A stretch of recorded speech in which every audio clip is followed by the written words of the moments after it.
بسم اللہ الرحمن الرحیم۔ السلام علیکم ناظرین، آج کی ویڈیو میں ہم آپ کو حضرت نوح علیہ السلام کے بارے میں کمپلیٹ انفارمیشن دیں گے۔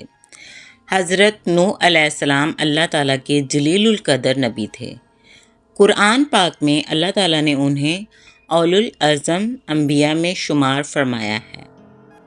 آپ علیہ السلام کو اس وقت قوم کی طرف بھیجا جب لوگ بت پرستی میں مبتلا ہو گئے تھے۔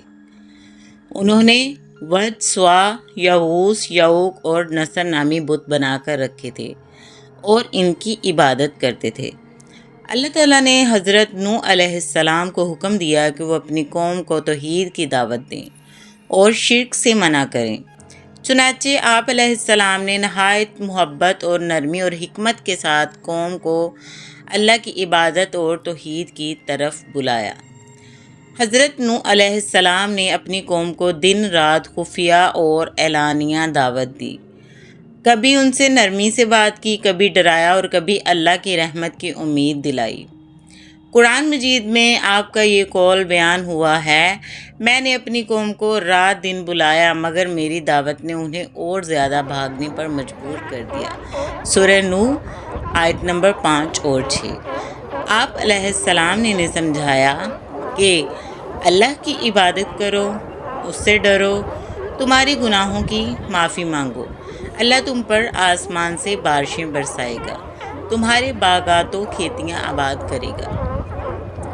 لیکن قوم کے سرداروں اور مالدار لوگوں نے آپ علیہ السلام کی باتیں ماننے سے انکار کیا۔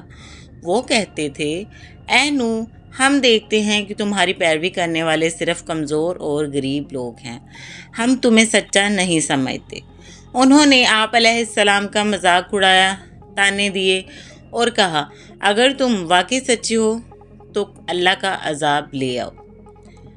کشتی کی تیاری۔ حضرت نوح علیہ السلام نے تقریباً 950 سال تک قوم کو سمجھایا مگر وہ ایمان نہ لائے۔ آخر کار اللہ تعالیٰ نے وحی فرمائی کہ اب ان میں سے کوئی ایمان نہیں لائے گا سوائے ان کے جو پہلے ایمان لا چکے ہیں۔ اللہ تعالیٰ نے حکم دیا کہ ایک بڑی کشتی تیار کرو۔ حضرت نوح علیہ السلام اللہ کے حکم سے لکڑی کاٹ کر تختے جوڑ کر ایک عظیم کشتی بنانی شروع کر دی۔ جب آپ کشتی بنا رہے تھے تو لوگ مذاق اڑاتے اور ہنستے تھے۔ وہ کہتے تھے، اے نوح، بیابان میں کشتی کیوں بنا رہے ہو؟ لیکن حضرت نوح علیہ السلام صبر سے جواب دیتے، تم آج ہمارا مذاق اڑا لو، کل ہم تم پر ہنسیں گے۔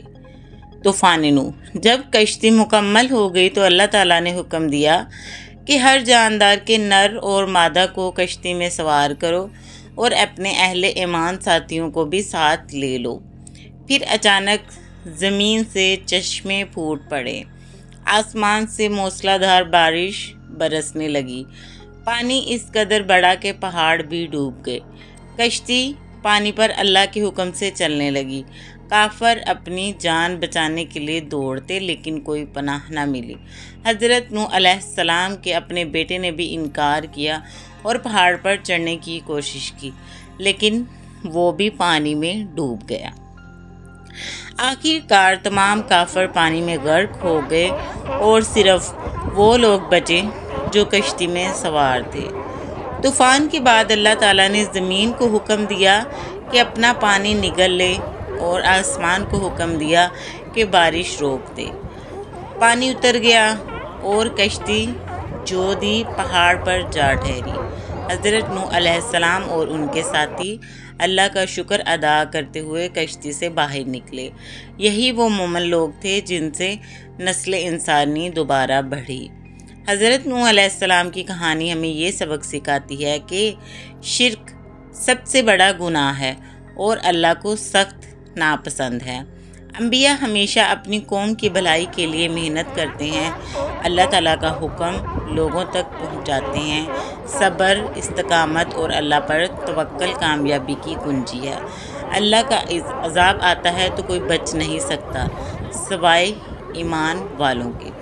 تو ناظرین، یہ تھا حضرت نوح علیہ السلام کا واقعہ جو کہ تمام انسانیت کے لیے ایک سبق ہے کہ جب اللہ تعالیٰ جن کاموں سے روک کے، جن کاموں سے منع کرے، ان کاموں سے رک جاؤ، اور اگر اللہ تعالیٰ کے کاموں بتائے ہوئے احکامات پر ہم نہیں چلتے تو ایک نہ ایک دن عذاب آتا ہے، اور جو ہدایت کی کشتی میں سوار ہو جاتا ہے وہی بچتا ہے اور اپنے پیارے رب کی طرف چلا جاتا ہے۔ تو ناظرین، اگر آپ کو یہ ساری انفارمیشن پسند آئی ہو تو چینل کو سبسکرائب کر دیں اور بیل کے آئیکن کو پریس کر دیں، اور اگلی ویڈیو تک اللہ حافظ، دعا میں یاد رکھیے گا۔